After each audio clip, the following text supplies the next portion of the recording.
guys. What a drama. Like, seriously, what a drama. So turns out one of the bulls didn't work, which is kind of rubbish, if I'm honest. It wasn't exactly what we're expecting. So we've not really decided what to do yet with it, so more updates on that soon, but I'm not just ignoring the fact. We're a bit undecided, to be fair. So just general farm jobs today. I'm going to NFU conference tomorrow. I already have videos made up for you, so don't worry, you're not going to have to watch any boring horrible stuff of me sat on a train for 10 hours, or if the train strikes 11. I kind of wish I wasn't going. I kind of wish I was driving. I kind of wish lots of things, but never mind.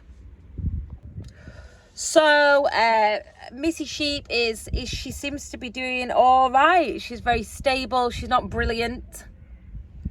Cows need mucking out, feeding. Kids are off school, yay! All the sheep keep escaping, which is an absolute disaster. They're running around the building site as we speak, so I've got to go and get those in. Also ordered some more molasses because we're running out of that fast, because the sheep are loving life. So I just wanted to just talk, much to someone's annoyance in the comments, say how much I haven't got back to all your comments. I will do, about talking about mental health yesterday. I think it's really important. It is important. We know it's important. We all know it's important. It's just whether or not you've got the balls to actually say it. You know, all we can do is regurgitate our own experiences. And with regards to mental health, that is no different. I think just being open and honest and present lessens the stigma, the same as it does with farming. Just being open and honest and present, that's all you can do. You can only share your own personal story, otherwise you become not genuine, and people stop listening. So yeah, I am really grateful for all of you getting in touch, all the private messages. I'm really grateful for those as well. I will be getting back to you all. Nothing's perfect, and we are really all just sharing the same experiences in different places.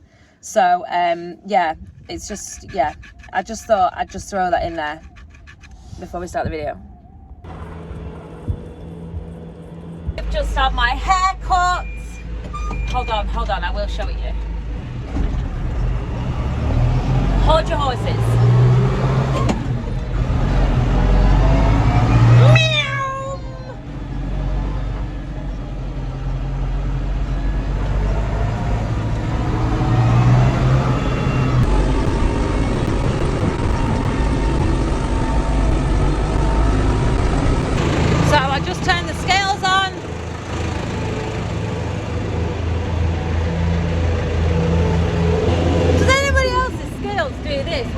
Press reset and enter, or does it just work like that? Like every time I turn it on, it says clock error, and then I press that and it goes right, and it says please wait, and then it tells you the wait.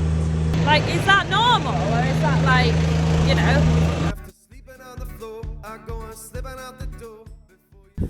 Asking for a friend. Does anybody else feed beef to cattle to fatten, and how well does it work? Now, we've had this conversation before, hence why we bought this, but I mean on a proper fattening regime. I might even ask Joe Seals, because I know that he is a fatty fattener. After sleeping on the floor, I go and slipping out the door before you see my face. Tasty. So anybody who isn't coming now is someone I'm going to go and keep an eye on. I think we are at that stage. So we're just doing the molasses. Gonna order a load more of molasses. It was up to here. I did a video, I'll find it and put the link in, about prices of molasses versus bucket licks that you can buy. So this is actually, it's a liquid feed. It's got feed value in it.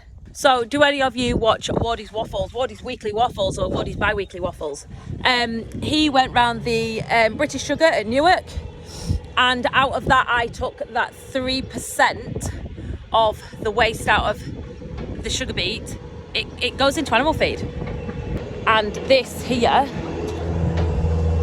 the molasses is a byproduct of you having your sugar in the morning in your coffee, and putting it in pies and baking and whatnot. And yet this waste product from another human industry is being consumed like cows. Same as yesterday when we were talking, well, very briefly talking before Roy interrupted and pumped his horn at me, talking about the grains from Brewers Grain. They are eating essentially a waste product from your beer.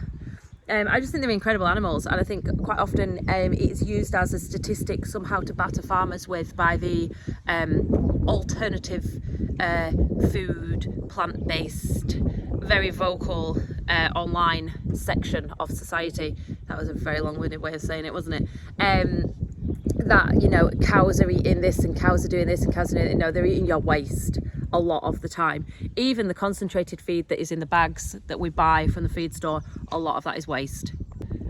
Things like, we used to put shreds in, which was like shredded, I think it was it shredded sugar beet? And that was obviously the waste product from the industry. And then obviously they realised at some point that it had a major value to agriculture, and they upped the price of it dramatically. And it's not really worth it for the feed value that you get out of it. It's not really worth it now. It's probably more beneficial to buy this stuff. So yeah, I didn't think I'd use all that, and I have. So I'm going to be ordering some more. It was definitely worth the money. It has piled the weight back on them sheep, because when they came back, as you know, they'd had scab. They were a little bit underweight. Some of them were looking a bit ropey. It had really taken it out of them, if I'm honest. And that stuff there, combined with decent like bales of hay, haylage even, has really brought them back up to weight. So I would 100% recommend doing it again. Now, there are some downfalls to it. I was speaking to Matthew Blair from Thrimby Farms. He had like beef cattle and sheep, and he was saying that they can get addicted to it. Like, he said they can literally just hover around the feeders and not move, because we're on like ball licks. They can just stand there, and then they can bully everything else out of the way that comes near. So that's a downside to it. And obviously it's a lot easier to consume for a sheep than it is eating a piece of hay. So maybe that's something to do with it. Shh.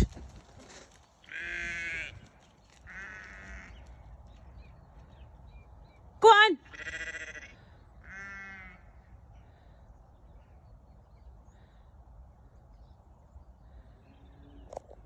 So we're just taking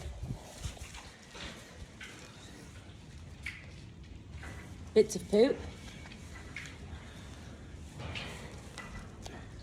off one of the tails. Don't show you this in farm school, do they? So sometimes calves are dirty, obviously, and they get a bit of poo around the tail, and then more poo goes on it, and more poo goes on it. It's just one of them things. I'll show you one here. Am I not crazy?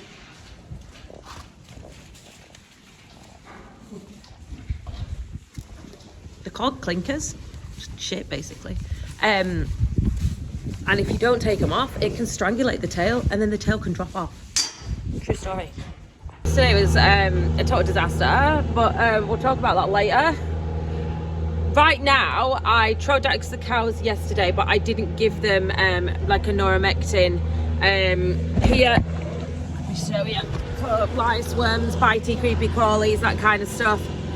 And I have a half empty one here, but as I'm being really lazy because I'm that way out, I'm not putting them through the crush. I'm doing it while they're eating. So I don't want to run out halfway through and realise that I don't know who I've done. So I'm just going to take it off the old one, put it on the new one. I know, everybody's going to kill me, but I'm doing it anyway. I'm doing it. No one's here to stop me. The only type of handbag I need. That's a total joke and a total lie, because I've just borrowed a nice tan handbag off my neighbour Kate. Basically because this is the only handbag I have.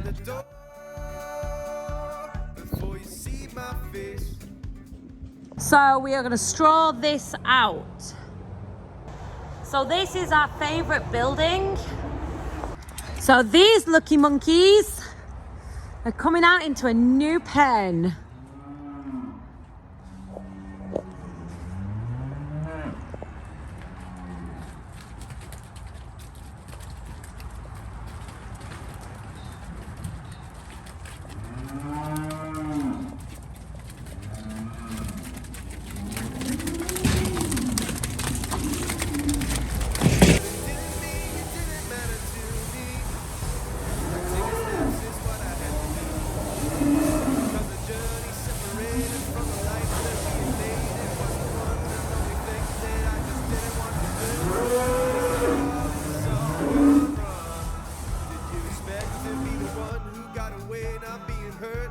'cause love has all gone wrong.